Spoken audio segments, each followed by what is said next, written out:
Poland's reputation as one of the best places in Europe to invest is due in part to its rapidly expanding European economy. Poland's extensive past offers an enthralling voyage through time. It all started with the formation of Poland's earliest civilization in 2000 BC. But the pivotal moment arrived in 1966 AD, when the many tribes in the area joined together under the leadership of the Slavic chief Mieszko, who became the first Polish monarch and established the first sovereign Polish state. In the late 1500s, Poland and Lithuania united to become a sizable, influential commonwealth ruled by monarchs who were chosen by popular vote. But by the late 1700s, a string of conflicts with its neighbours had worn down Poland. It was taken over and split between Russia, Prussia, today Germany, and Austria in 1795. After being denied existence for 123 long years, the once mighty nation disappeared off the map of the globe. Poland has developed reputation as a large, impoverished nation with chaotic administration, terrible roads, and strange customs. While outdated preconceptions persist, the evidence presents a progressively more accurate picture. Never before has Poland been more affluent, safer, or well-run, at least not by the bleak standards of the last several centuries. Its GDP was just $62 billion at the time, but by 2011 it had increased to $514 billion, 8 times its previous level. The per-capita GDP growth, which rose from $1,625 in 1990 to $13,500 in 2011, shows similar patterns. Poland's reputation as one of the best places in Europe to invest is due in part to its rapidly expanding European economy. Poland is the second best place in Europe to invest, behind Germany, according to a June Ernst & Young report.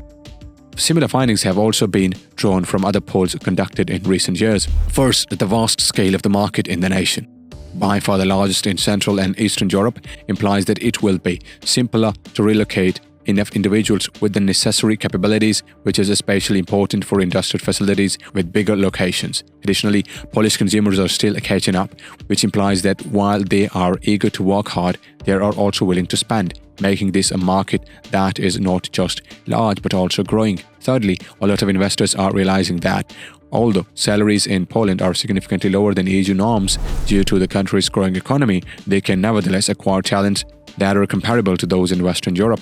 Furthermore, Poland offers investors access to this market as a member of the European Economic Community, which has been expanding since 2004. Being close to Europe also enables cheaper transportation costs and faster response times compared to transport from Asia. This indicates that Poland, whose economy is growing in Europe, is still attracting foreign direct investments (FDIs), with FDIs totaling around 140 billion euros in 1994. Poland is also drawing the greatest amount of value-added investment. This is because its main advantages are its highly skilled workforce in addition to its cheap labor expenses per hour. This may have been seen in recent years with the sharp rise in offshore and business process outsourcing.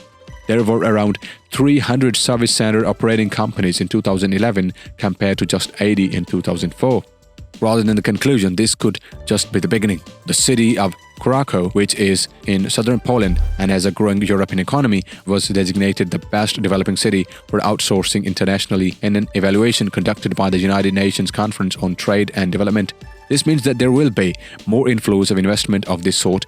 Not only are business procedures being outsourced, but with the European economy expanding, an increasing number of companies including GE, IBM, Google, Thomson Reuters, and several other global corporations are shifting their research and development divisions to Poland. As a matter of fact, out of all the business service centers previously mentioned, 25% are R&D centers. Cars and their components accounted for 12.6% of Poland's total imports in 2011, followed by machinery and other mechanical devices at 12.3%, electrical equipment and machinery at 11.3%, and vehicles themselves at 12.6%. Furniture is one of the other important export categories, 5.3%, mineral oil and fuels 4.9%, plastic 4.4%, rubber and things produced from rubber 2.7%.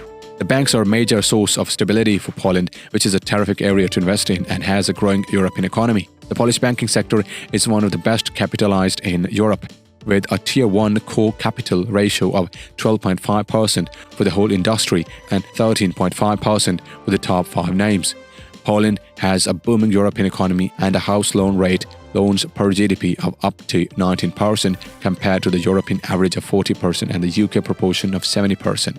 This indicates that Poland is one of the countries with the biggest growth potential. Furthermore, Poland's 15.4% market penetration rate for corporate loans is not only significantly lower than that of the other Western European nations. In 2011, the UK had a 31.1% corporate loan penetration rate, Germany had a 35.3% rate, and several smaller nations had a rate higher than 50%. With investment is estimated to be in the millions of Polish zloty over the next 10 years. One of the numerous achievements of Poland's post-communist transition is the financial market. More than 380 companies are listed on the Warsaw Stock Exchange (WSC), and there are over 130 companies listed on the New Connect market, which has grown to be one of the biggest and busiest initial public offering marketplaces in Europe, drawing in a diverse range of companies from all across the continent. Its wise and transparent regulations draw in investors as well as companies interested in listing. Many Ukrainian food farms that are listed on the WSC and have raised millions of zloty annually have emerged in recent years. Furthermore, WSC's derivatives trading platform has expanded to become CEE's biggest. The WSC now boasts the largest derivatives trading system in Central and Eastern Europe. Fixed income markets and interbank foreign exchange are two more financial services marketplaces that attract a lot of customers. The most liquid and profound FX market in the region is the Polish zloty market. It is also clear that the FX options market has been very active in addition to FX spots and foreign trade. Many CEE bond portfolios are built on liquid Polish treasury bonds when it comes to fixed income securities. Because of Poland's achievements during the financial crisis and the government's attempts to lower deficits, foreign investors are continuously adding them to their portfolios. Foreign investors' holdings of treasury bonds denominated in zloty have increased from less than $60 billion in 2009 to about $180 billion as of August 2012. This demonstrates the reliability of Polish treasury bonds and helps to explain why Poland, with its expanding European economy, continues to be a popular choice for investors. All of the objectives outlined in the Poland 2025 aspirational scenarios are feasible to accomplish. Poland, whose economy is growing in Europe, must join the group working on a national reform plan. The government, business, and academia are the three primary stakeholders. These are the nation's advantages despite its numerous difficulties. They are the outcome of both its geographical location and sizable educated populace. The macroeconomic stability is commendable. A strategy to expand in line with Poland is a strong contender to become the largest nation in Europe during the next 10 years due to these advantages and a growing European economy. That's it, guys. Keep supporting and subscribing to our channel.